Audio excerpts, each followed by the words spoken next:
Assalamualaikum warahmatullahi wabarakatuh. Salam guru penggerak, bergerak, tergerak, dan menggerakkan.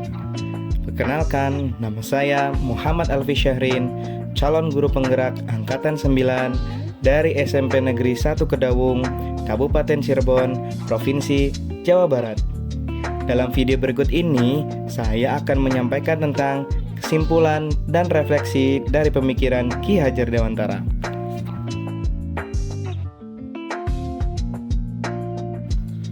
Ki Hajar Dewantara menyampaikan bahwa pendidikan tidak sama dengan pengajaran.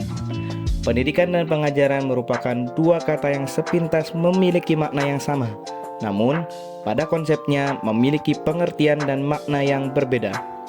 Beliau menyampaikan bahwa sejatinya pengajaran merupakan bagian dari proses pendidikan. Pengajaran bisa diartikan sebagai proses transfer ilmu kepada anak untuk kecakapan hidupnya lahir dan batin. Sementara itu, pendidikan memiliki makna yang lebih luas lagi. Pendidikan sebagai tuntunan terhadap segala kekuatan kodrat yang dimiliki anak agar ia mampu mencapai keselamatan dan kebahagiaan yang setinggi-tingginya, baik sebagai seorang manusia maupun sebagai anggota masyarakat. Ki Hajar Dewantara juga menyampaikan dua kata kunci dari tujuan pendidikan. Yang pertama yakni keselamatan, dan yang kedua kebahagiaan.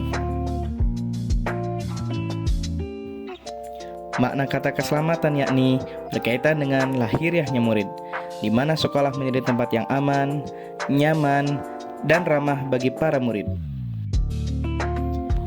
Makna kata kebahagiaan yakni kebahagiaan berkaitan dengan batinnya murid, di mana sekolah menjadi tempat belajar yang berpihak kepada anak agar batinnya senantiasa bahagia ketika belajar di sekolah.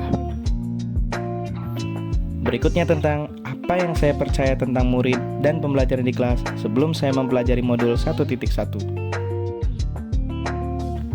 Sebelum mempelajari modul 1.1, pembelajaran yang saya lakukan yakni terkadang hanya fokus sebatas transfer materi saja. Yang kedua, hanya menilai dari aspek kognitif saja. Yang ketiga, tuntasnya materi lebih penting dari aspek sikap murid. Yang keempat, pembelajaran berpusat hanya kepada guru. Yang kelima, lebih mengutamakan ketercapaian KKM atau kriteria ketuntasan mengajar. Yang keenam, masih sering mengeluh jika banyak siswa yang tidak tuntas. Yang ketujuh, metode pembelajaran yang saya berikan kepada para murid masih kurang variatif. Yang terakhir, masih merasa banyak berjarak dengan para murid. Pertanyaan berikutnya yakni, apa yang berubah dari pemikiran atau perilaku saya setelah mempelajari modul ini? Setelah mempelajari modul 1.1 ini, saya menyadari bahwa yang pertama, segala aspek pada diri murid harus disentuh dalam pembelajaran.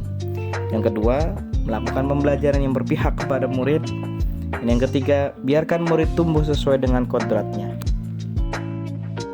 Yang keempat, suci hati mendekati murid. Dan yang terakhir, mengenali murid lebih dalam lagi. Pertanyaan yang ketiga yakni, apa yang dapat segera saya terapkan lebih baik agar kelas saya mencerminkan pemikiran Ki Hajar Dewantara?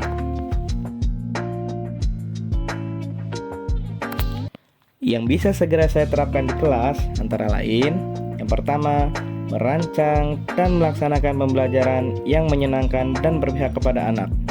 Yang kedua, berusaha meningkatkan kompetensi kepribadian dan sosial yang saya miliki agar bisa menjadi tauladan dan motivator untuk murid serta lebih dekat dengan murid. Yang ketiga, melaksanakan pembelajaran yang meningkatkan kecakapan abad 21, yakni kemampuan kreativitas, komunikatif, berpikir kritis, dan kolaboratif. Dan yang terakhir, menjadi pendidik yang menuntun, bukan hanya menuntut. Demikian presentasi saya tentang kesimpulan dan refleksi dari pemikiran Ki Hajar Dewantara.